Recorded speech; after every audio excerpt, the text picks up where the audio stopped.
लोए सवसाहुणम। जी बोलो 1008 श्री आदिनाथ भगवान की। परम पूज मुनिकुंज ज्येष्ठाचार्य श्री आदिसागर जी महाराज की। परम पूज आचार्य श्री महावीर कीर्ति जी महाराज की। परम पूज तपस्वी सम्राट आचार्य श्री सन्मति सागर जी महाराज की। परम पूज चतुर्थ पट्टाधीश आचार्य भगवान श्री सुनील सागर जी गुरुदेव की।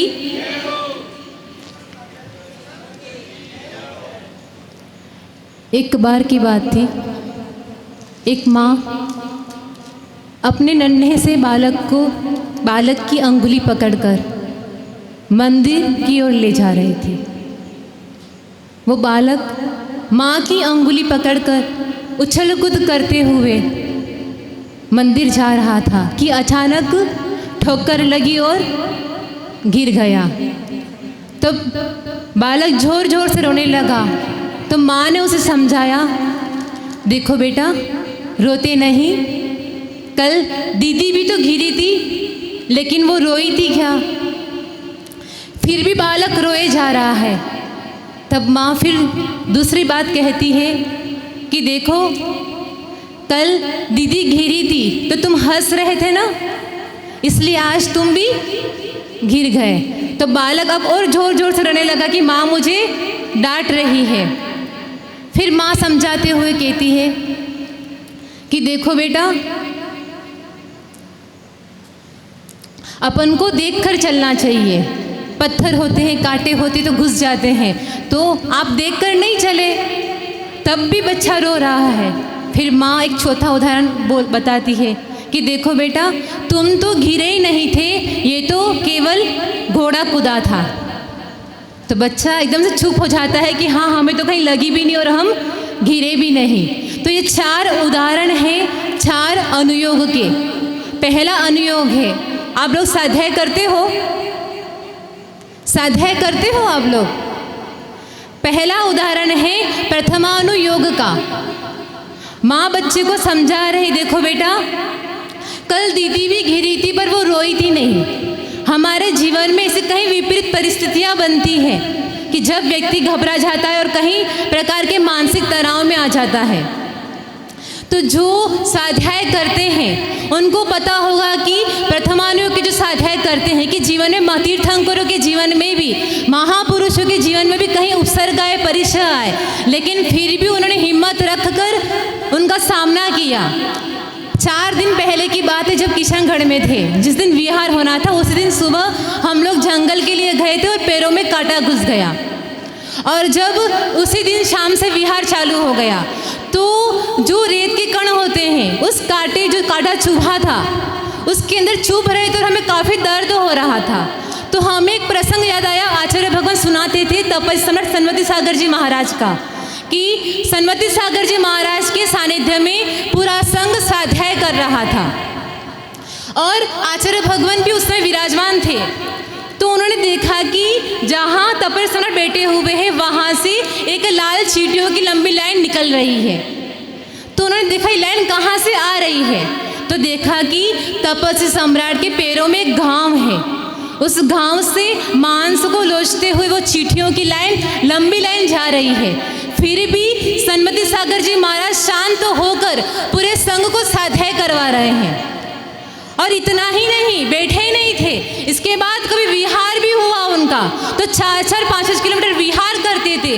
पैरों में कोई पट्टी बांधी हुई नहीं है और खून के धब्बे जहाँ चलते थे वहाँ छप जाते थे।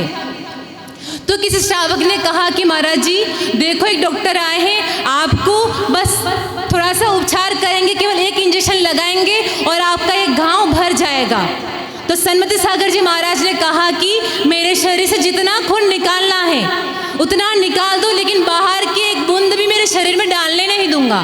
तो हमने चिंतन किया, जो तपस्वी सम्राट के पैरों में इतना गहरा घाव था तब भी वो विहार करते थे, हमारे पैरों में तो एक सुई की नोक के बराबर घाव है, उसमें हो क्या जाएगा। तो महापुरुषों का जीवन हमारे लिए आदर्श बनता है। दूसरा उदाहरण था चरणानुयोग का, कि देखकर नहीं चल सकते हो। आपने देखा होगा आचार्य भगवान जब विहार करते हैं उनकी स्पीड भी काफ़ी रहती है, लेकिन जब वो अपने कदम रखते हैं तो कितने दयापूर्ण कदम रखते हैं।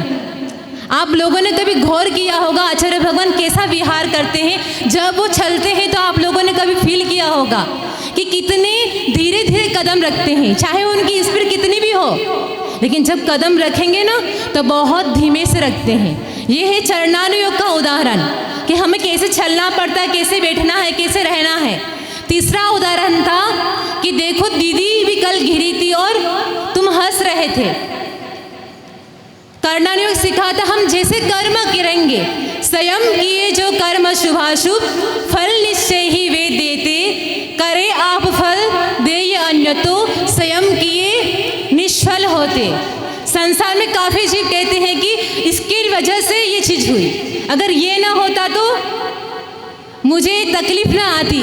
लेकिन नहीं, शास्त्र कहते हैं कि आपने जो कर्म किए हैं वो आपको फल देगा। माँ बच्चे को समझा रही है कि कल दीदी गिरी थी, तुम हंस रहे थे, इसलिए आज तुम गिरे। यदि आज तुम किसी पर हंसोगे तो कल तुम पर भी वो तकलीफ आएगी। तो इसलिए हमें कैसे क्रियाएं करनी है, कैसा व्यवहार करना है, क्योंकि कर्मों का आश्रय प्रतिपल हो रहा है।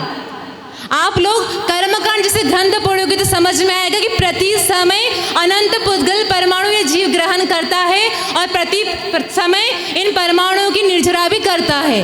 तो हमारे द्वारा बंधे हुए कर्म हमें उदय आते हैं। चौथा उदाहरण था कि देखो तुम तो घिरे ही नहीं थे, द्रव्यानुयोग कि हम कभी बुखार आ जाता है, आचार्य भगवान को देखना, कितनी भी तकलीफ आ जाए। हम लोग केसरिया जी में थे और वहाँ पर धवला पुस्तक 9 की वाचना चल रही थी और गर्मी के दिन थे और आचार्य भगवान के दांतों में बहुत दर्द था, लेकिन फिर भी दांतों का दर्द कैसा होता है आप लोग सब जानते होंगे, कितनी वेदना होती है, पूरा सिर खींचता है। लेकिन फिर भी आचार्य भगवान पूरे संघ को लेकर स्वाध्याय करा रहे थे कि फील ही नहीं कर रहे थे दर्द मुझे हो रहा है, ये तो दर्द केवल शरीर में हो रहा है, मैं अलग हूँ, मेरी आत्मा अलग है और शरीर मुझसे भिन्न है। तो ज्ञानी जी जो हुआ करते हैं वे कितने भी विपरीत परिस्थितियाँ हों उसका सामना करते हैं और अपने जीवन में घबराते नहीं। चल परम पूज्य चतुर्थ भट्टाधीश आचार्य भगवान सुनील सागर जी गुरुदेव की